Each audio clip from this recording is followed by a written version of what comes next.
Hi, it's Dwyer, gamblersadvisory.com, dwyervip.com. Remember, the opinion you should follow should be your own. Just consider this video to be a second opinion from a complete stranger online.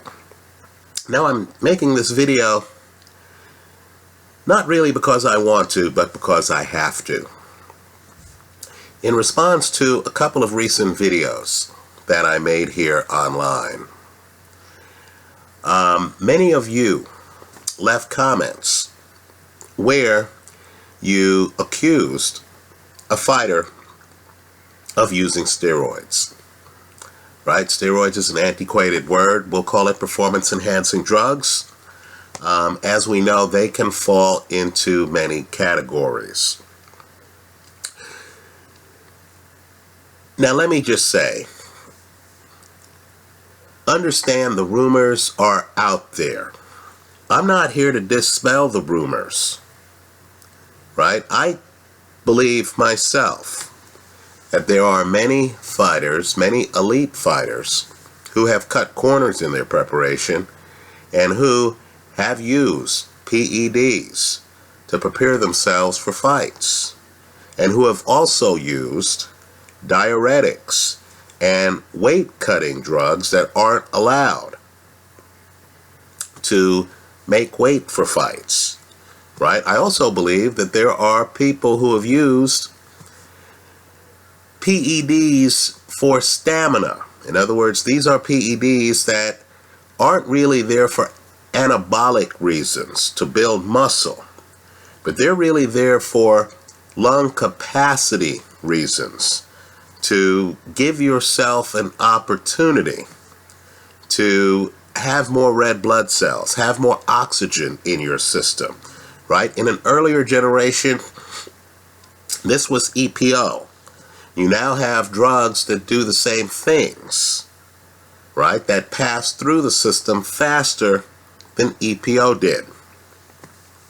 But I have an obligation to you, the viewer, to protect you from being sued for defamation and libel.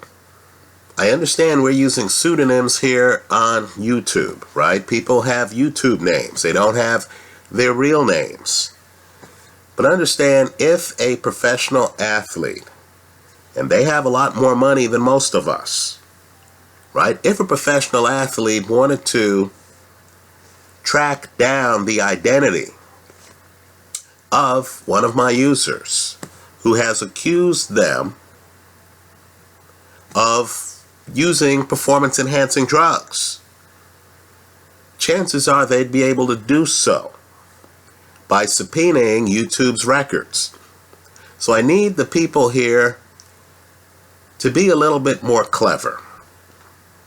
If you're suspecting that an athlete might be using performance-enhancing drugs,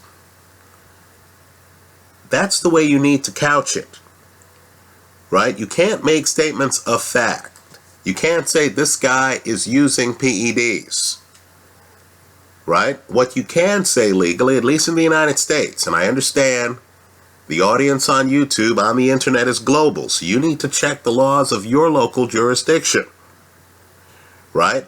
But what you need to do is to point out that you're just stating an opinion, that you don't have inside information, that you weren't there at the drug test that you're contending the fighter failed, right? So, to the multitude of you who have pointed out that a fighter is not enrolled in the VADA drug testing protocol, right? And that you believe that this fighter would fail a drug test, right? You'll notice it in the last 2 or 3 videos I've made. Many comments naming the fighter. My recommendation to you is to just be a little bit more careful in your word selection in the future, right? My own feeling is that if you go online here and if you look up the amateur fights of many of these guys, and if their bodies, and I understand, look, I'm male myself, right? I remember going through puberty, adolescence, whatever, right? I remember when my body started gaining muscle and weight. Okay, I believe we all know bodies change over time. But if you're looking on film and the guy looks too thin for the body he has today, and if you research the guy and you start seeing that the guy has, let's say, nutritional advisors hanging around him, or who he's retained, who he's working with, who in the past may have been involved in questionable activity, right? Who in the past may have had fighters fail drug tests. And if you're tracking the fighter and the fighter was hurt, but then suddenly emerges from being hurt with several more pounds of muscle, right? Doesn't look like the time off has impacted his physique, right? If you're convinced that the fighter is juicing, to me the way to play it is to figure out, is the juicing stamina-based, red blood cell-based type juicing? Was the guy taking meldonium, right, which Alexander Povetkin failed a drug test on, right? Was the guy taking a stamina drug? If so, right, and if you're convinced the guy's still juicing, then what I'm going to say doesn't apply, right? A guy who's cutting corners for stamina reasons is going to do well late in fights, at least do better than he would have done without the stamina drug. But if you feel that the steroids being used are anabolic, in other words, the guy just has too much muscle mass for his frame, you're looking at tapes of the guy when he's 21, 22, and you're looking at his legs, and his legs are slender. And suddenly here's the guy a few years later, and his legs are muscle bound. He has extra muscle on him, right? For the people who have a lot of muscle on them, especially, and let's bring an age dynamic in this, especially when they're in their early to mid 30s,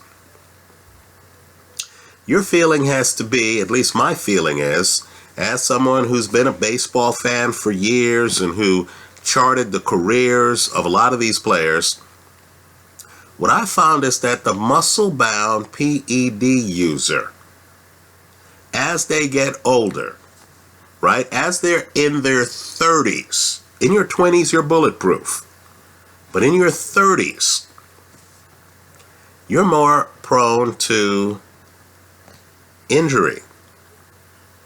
Your ligaments can only take so much musculature, right? At a certain point, your ligaments and your muscles are going to start to rebel. They're going to start snapping, right? I can tell you in baseball,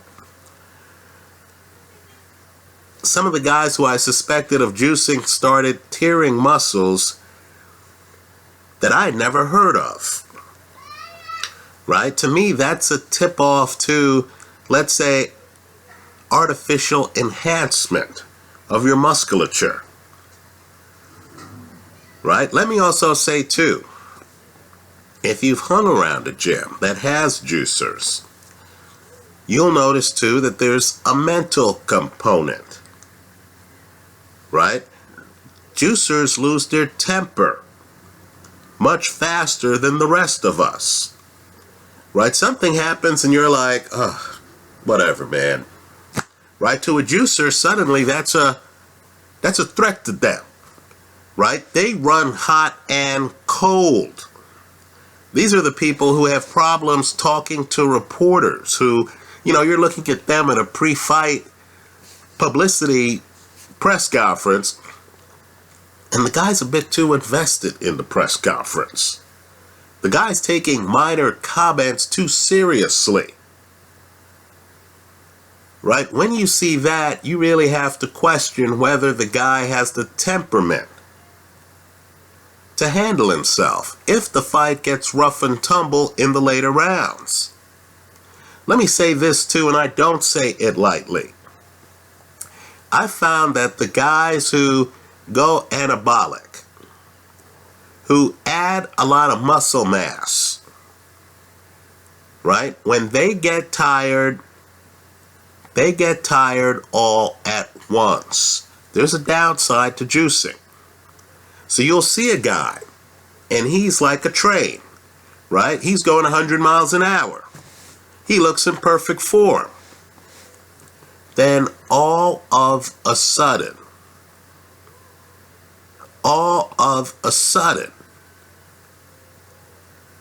the guy will be completely tired, right? I believe that, lactic acid builds up in muscles and stuff like that. And when you have too many muscles, when your muscles have been chemically enhanced, sometimes, right, they'll all start to relax at the same time. Keep in mind, when you're juicing and you're fooling around with testosterone levels and things like that, your body just isn't there to make the complete adjustments, right? I found that with juicing, someone who starts to juice has a clear advantage, right? Their body is getting things it didn't have before, extra testosterone and stuff like that. But understand, over time, your body starts to make adjustments for whatever the artificial substance is that it's taking in. So, if you've suspected for years that a guy's a juicer, and then the guy in his 30s is in a fight that you feel is a tough fight, that's going to go some rounds, right? In my opinion, you need to at least consider the fact that the juicer, no matter how good their body looks, no matter how good the guy looks in the first half of the fight, that the juicer's going to run into a wall around the 7th or 8th rounds. And that juicer, regardless of how good they look, might not be able to finish the fight. So, in closing, let me just say that there's several fighters who haven't enrolled in PED testing protocols. You also have another group of fighters who have failed, and there's several of them, who have failed PED tests, right? It's laughable now, looking back at the heat Floyd Mayweather took when he insisted on drug testing a few years ago. Right? You would have thought he was asking for drug testing at some Buddhist monk colony. Right? People were like, come on. People using PEDs in boxing? You must be kidding. This is an excuse not to fight Manny Pacquiao. Now, just a few short years later, right? You've had one heavyweight champion, Deontay Wilder, who's had multiple defenses canceled because his opponents failed drug tests. Think about that. The heavyweight championship, I would argue it's the crown jewel of the sport. And guys challenging the champion don't have the discipline to be able to pass drug tests before that opportunity of a lifetime. Think about it. Wilder must be looking around wondering what the hell is going on in the rest of the sport. So, as a gambler, right, you need to fade long-time juicers in their 30s who have bodies that are a little bit too defined in fights where you feel the fight's going to go a few rounds, right? That's the first bit of advice I'm hoping to convey in this video. The second bit of advice is to protect yourself, right? Even if you know well a guy is juicing, don't openly say so here online without understanding that there's a risk that the juicer theoretically could sue you for defamation. Let's remember, Tour de France guy, Lance Armstrong, wrecked the lives of many people by suing them. Right? People who accuse Lance Armstrong of juicing, many of them lost significant money because that creep turned around and then sued them and said, "What's your proof that I've been juicing even as he was juicing?" Don't put yourself in that position, right? I owe you this video urging a little bit of caution, right? If you think a guy's juicing, rather than say, "This guy's a juicer," just say, I wonder